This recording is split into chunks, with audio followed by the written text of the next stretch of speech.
अस्सलाम वालेकुम स्टूडेंट्स, उम्मीद करती हूँ कि आप सब बिल्कुल खैरियत से होंगे। आज की ये वीडियो उन तमाम स्टूडेंट्स के लिए बहुत मुफीद साबित होगी जो कि एमडी कैट एस्पायरेंट्स हैं और 2024 में पीएमडीसी एमडी कैट टेस्ट में अपीयर होना चाहते हैं। स्टूडेंट्स, जैसे कि आप लोग जानते हैं कि तमाम वो स्टूडेंट्स जो प्री मेडिकल के स्टूडेंट्स रहे हैं और जो सेकेंड ईयर के रिज़ल्ट वेटिंग पर हैं, वो पीएमडीसी एमडी कैट टेस्ट के लिए एलिजिबल हैं और वो इसके लिए अप्लाई कर सकते हैं। और बेसिकली पीएमडीसी यानी कि Pakistan medical and dental council वो इदारा है जो कि आपके पूरे पाकिस्तान में गवर्नमेंट सेक्टर के इंस्टीट्यूट्स में एडमिशन लेने के लिए टेस्ट कंडक्ट करवाता है। अगर हम लोग अपने पाकिस्तान के मेडिकल इंस्टीट्यूट्स के हवाले से डिस्कस करें, सो हमारे पाकिस्तान में जितने भी मेडिकल इदारे हैं, मेडिकल कॉलेजेस हैं, वो बेसिकली दो तरह के हैं। एक आपके गवर्नमेंट इंस्टीट्यूट्स हैं यानी कि पब्लिक सेक्टर मेडिकल कॉलेजेस हैं, और एक आपके प्राइवेट इंस्टीट्यूट्स हैं यानी कि प्राइवेट सेक्टर मेडिकल कॉलेजेस हैं।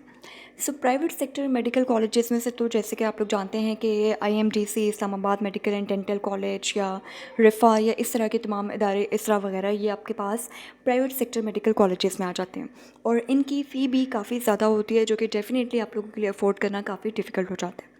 सो मोस्टली स्टूडेंट्स उनकी यही ख्वाहिश होती है कि वो पीएमडीसी एमडी कैट क्लियर करें यानी कि Pakistan medical and dental council जो गवर्नमेंट सेक्टर्स के लिए, गवर्नमेंट कॉलेजेस के लिए जो टेस्ट कंडक्ट करवाता है उसको क्लियर करें, ताकि वो किसी भी गवर्नमेंट कॉलेज में, गवर्नमेंट मेडिकल कॉलेज में अपना एमबीबीएस कंटिन्यू कर सकें।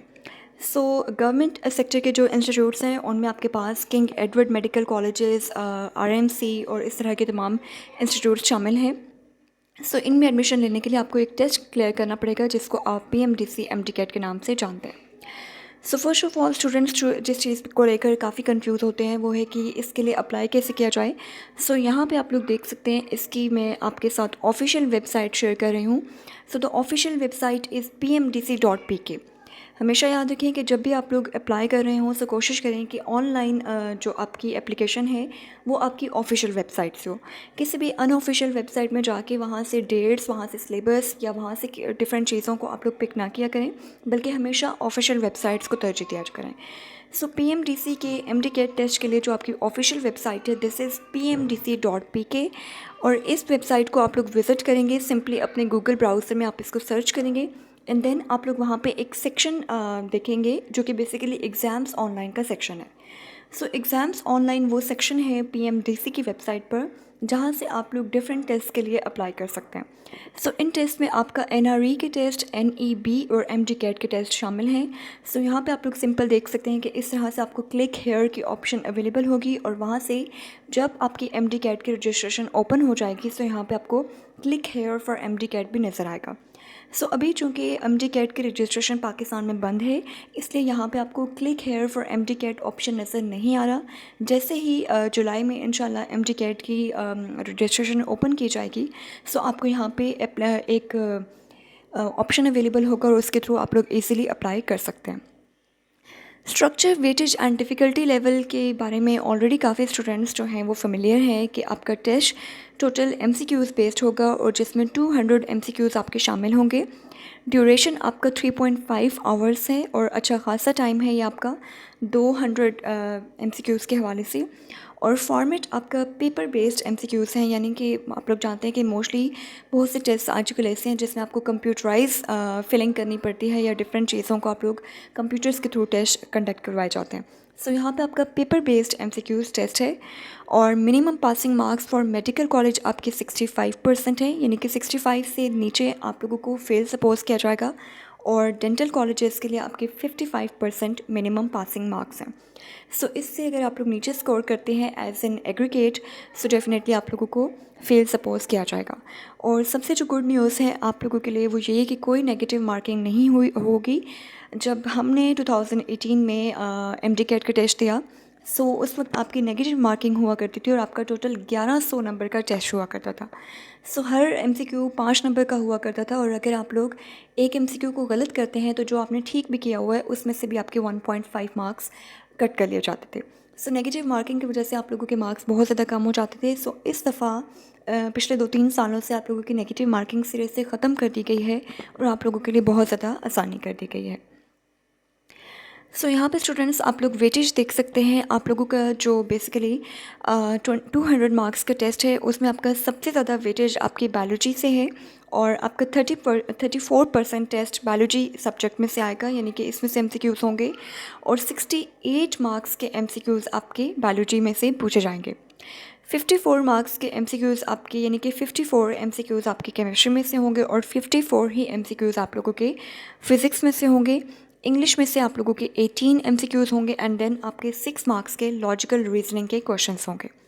सो ये है आप लोगों की टोटल वेटेज, जिसमें आपका 200 मार्क्स का कंप्लीट टेस्ट होगा और आप लोग देख सकते हैं कि इसमें आपकी मैक्सिमम वेटेज आपकी बायोलॉजी में से है।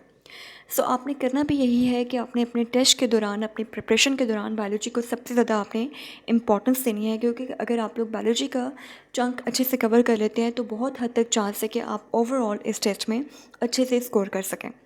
सो बायोलॉजी के एमसीक्यूज़ के लिए आप लोग जानते हैं कि आप लोगों को फर्स्ट ईयर की एंड सेकेंड ईयर की बुक्स को कंसल्ट करना पड़ता है और आप लोगों को कंप्लीट बुक्स कंसल्ट नहीं करनी, रादर आपके पास कुछ सेलेक्टिव चैप्टर्स हैं जिनको आप लोगों ने कंसल्ट करना है और अच्छे से प्रिपेयर करना है। सो इस तरह से आप लोग बहुत अच्छे से इस टेस्ट में स्कोर कर सकते हैं। डिफ़िकल्टी लेवल आप लोग देख सकते हैं कि आपका 20% एमसीक्यूज़ बहुत इजी हैं, 60% एमसीक्यूज़ आपके मॉडरेट हैं एंड 20% एमसीक्यूज़ आपके काफ़ी हार्ड हैं। सो यहाँ पे आप लोगों के साथ यूनिवर्सिटीज़ भी शेयर कर दी गई हैं कि आप लोग जानते हैं कि पीएमडीसी बेसिकली जो Pakistan medical and dental college council है, वो पूरे पाकिस्तान में एक ही दिन में टेस्ट कंडक्ट करवाती है। उसमें आपका एक ही तारीख होती है जिसमें आपके पूरे पाकिस्तान में एक टेस्ट कंडक्ट करवाया जाता है। उसी दिन बलूचिस्तान के स्टूडेंट्स, केपीके के स्टूडेंट्स, सिंध के, पंजाब के और इवन फ़ॉरेन जो आप लोगों के स्टूडेंट्स हैं जो कि एमडी कैट देना चाहते हैं, उनका टेस्ट एक ही दिन, एक ही तारीख में कंडक्ट करवाया जाता है। सो इस साल ये सपोज़ किया जा रहा है कि आप लोगों का टेस्ट 10 सितंबर को कंडक्ट करवाया जाएगा। The that is not confirmed till yet, लेकिन जो एक सपोज़ की जा रही है, एक टेंटेटिव डेट आप लोगों को वेबसाइट्स पर मिल रही है, दिस इज़ 10 सितंबर। सो अभी आप लोगों के पास 3 महीने का वक्त मौजूद है। आप लोग 3 महीने के वक्त में अपने शेड्यूल को डिज़ाइन करके अपनी प्रिपरेशन बहुत अच्छे से कर सकते हैं। सो यहाँ पे आप लोग देख सकते हैं अपने इंस्टीट्यूट्स को कि कौन सी यूनिवर्सिटी आपके सूबे में टेस्ट कंडक्ट करवाएगी। जी, मैं इसको क्विकली पास करूँगी ताकि अगर आप लोग इसमें इंटरेस्टेड हैं तो आप लोग यहाँ से इसको अपने ओन पर देख सकते हैं। सो इसके बाद जो मेन चीज़ है वो है एमडी कैट का सिलेबस। सो वो जो सिलेबस में हमेशा याद रखें कि जब भी आप लोग सिलेबस चूज़ करें तो आप लोग पीएमडीसी की ऑफिशियल वेबसाइट से जाकर अपना सिलेबस डाउनलोड करें। मोस्टली स्टूडेंट्स के साथ अक्सर ये इशू हो जाता है कि वो किसी भी इररेलेवेंट, किसी भी अनऑफिशियल वेबसाइट से अपना सिलेबस डाउनलोड करते हैं जो कि प्रॉपर नहीं होता, जिसमें कुछ आपके चैप्टर्स मिसिंग होते हैं, कुछ टॉपिक्स मिसिंग होते हैं और उसका डेफिनेटली आपके टेस्ट पर इम्पैक्ट पड़ता है। सो हमेशा आप लोगों ने इस तरह की चीज़ों के लिए, सिलेबस डाउनलोड करने के लिए और डिफरेंट चीज़ों के लिए आप लोगों ने ऑफिशियल वेबसाइट को तरजीह देनी है। सो यहाँ पे स्टूडेंट्स आप लोग देख सकते हैं सेक्शन 1 आपका बायोलॉजी का सेक्शन है जिसमें आप लोगों के डिफरेंट चैप्टर्स हैं। अब यहाँ पे ऐसा नहीं है कि आप लोगों ने फर्स्ट ईयर और सेकेंड ईयर की कंप्लीट बुक्स को स्टडी करना है, रादर कुछ आप लोगों के सिलेक्टिव चैप्टर्स हैं जिनको आप लोगों ने स्टडी करना है। सो उसमें नंबर 1 पे आपका बायोडाइवर्सिटी, जिसमें आपका ए सेलुलर लाइफ का चैप्टर और वैरायटी ऑफ लाइफ का चैप्टर आ जाएगा। सेकंड पे आपका बायोएनर्जेटिक्स का चैप्टर है जो कि फर्स्ट ईयर में से है। थर्ड पर आप लोग बायोलॉजिकल मॉलिक्यूल्स का चैप्टर करेंगे। सेल स्ट्रक्चर एंड फंक्शन का चैप्टर आप लोग करेंगे। Coordination and control, nervous and chemical coordination के चैप्टर्स आप लोग करेंगे।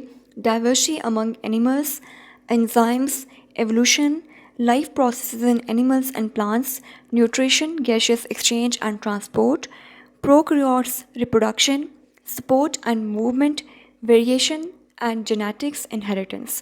सो यहाँ पे आप लोग देख सकते हैं कि काफ़ी सारे चैप्टर्स आप लोगों के ऐसे हैं जो जिनको यहाँ पे स्किप कर दिया गया है। सो ये आप लोगों का complete first year and second year का सिलेबस नहीं है, रादर उनमें से बहुत से चैप्टर्स को स्किप करके कुछ पर्टिकुलर सिलेक्टिव टॉपिक्स आप लोगों के लिए सेलेक्ट किए गए हैं। इसी तरह से केमिस्ट्री में आप लोग देख सकते हैं, तो केमिस्ट्री के कंटेंट में आप लोगों का कंटेंट जो भी अगर आप लोगों ने सिलेबस डाउनलोड किया है, अगर वो आपका इससे मैच कर रहा है देन वेल एंड गुड। अगर इससे मैच नहीं कर रहे आपके टॉपिक्स तो देन आप लोगों को दोबारा से देखना चाहिए कि आप लोगों ने प्रॉपर सिलेबस डाउनलोड किया है या नहीं किया।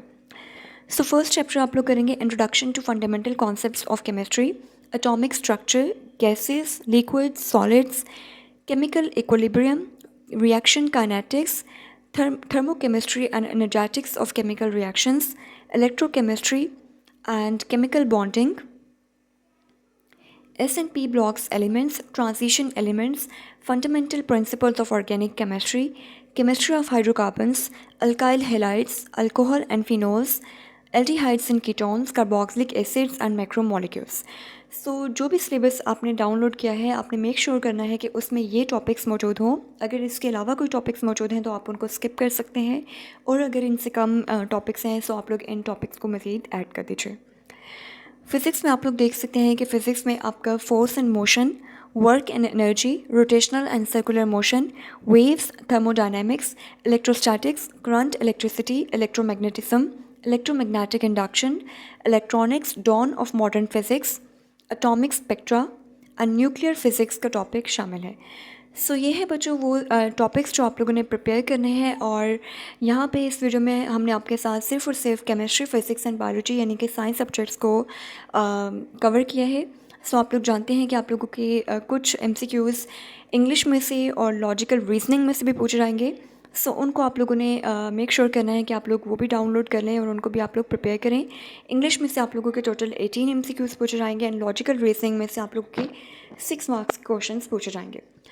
So students that's all about from MDCAT। और आप लोगों का टेस्ट मोस्ट प्रॉबली आप लोगों का टेस्ट 10 सितंबर को कंडक्ट किया जाएगा, और इंशाल्लाह नेक्स्ट मंथ में आप लोगों की रजिस्ट्रेशन ओपन कर दी जाएगी। और आप लोग प्रिपरेशन अपनी स्टार्ट कर सकते हैं। और यहाँ पे मैं ये आप लोगों से कुछ टिप्स शेयर करना चाहूँगी कि आप लोग हमेशा प्रिपरेशन में कोशिश करें कि आप लोग टॉपिक्स को पहले प्रिपेयर करें और MCQs बुक्स को आप लोग बाद में कंसल्ट करें, क्योंकि मोस्टली स्टूडेंट्स ये करते हैं कि वो बुक्स परचेज़ कर लेते हैं और बुक्स में से सिंपली प्रिपेयर करना स्टार्ट कर देते हैं। So definitely this is a good approach, लेकिन आप लोग बुक्स में से MCQs को सिर्फ और सिर्फ अपने एंडिंग के 15 to 20 डेज़ के लिए रखें, और बाकी आप लोग तमाम चीज़ जो है वो अपने टॉपिक्स को अच्छे से प्रिपेयर करने पर तवज्जो दें। सो यहाँ पे जो आप लोगों ने टॉपिक सुने, आप लोग कोशिश करें कि हर दिन में एक टॉपिक, फॉर एग्जांपल अगर बायोलॉजी में एवोल्यूशन है तो आप लोग एक डे में या 2 डे में अपने एवोल्यूशन को प्रिपेयर कर लें। सो जब आप लोग टॉपिक को अच्छे से प्रिपेयर कर लेंगे तो उसमें से जो भी MCQs आप लोगों से पूछे जाएंगे इंशाल्लाह आप लोग उनको बहुत अच्छे से प्रिपेयर कर लेंगे। सो बजाय इसके कि आप लोग महंगी महंगी किताबों पर इन्वेस्ट करें, क्योंकि ऑब्वियसली हमारा अपना भी एक्सपीरियंस है, बहुत से स्टूडेंट्स को हमने देखा है, इवन ख़ुद भी हम लोगों ने MDCAT के टेस्ट दिए, अटैम्प्ट्स दी। सो जब भी आप लोग बुक्स परचेज़ करते हैं तो बुक्स का बहुत ज़्यादा एक इम्पैक्ट, नेगेटिव इम्पैक्ट होता है कि आप लोग सिर्फ बुक के होकर रह जाते हैं और आप लोग जो अपने मेन टॉपिक्स हैं उनसे आप लोग डेविएट हो जाते हैं। सो आप लोगों ने बुक्स को हमेशा लास्ट के 15 to 20 डेज़ के लिए रखना है, और उससे पहले आप लोगों ने सिर्फ और सिर्फ अपने टॉपिक्स को अच्छे से प्रिपेयर करना है। So that's all about from today's video. Thank you so much. Allah हाफिज़।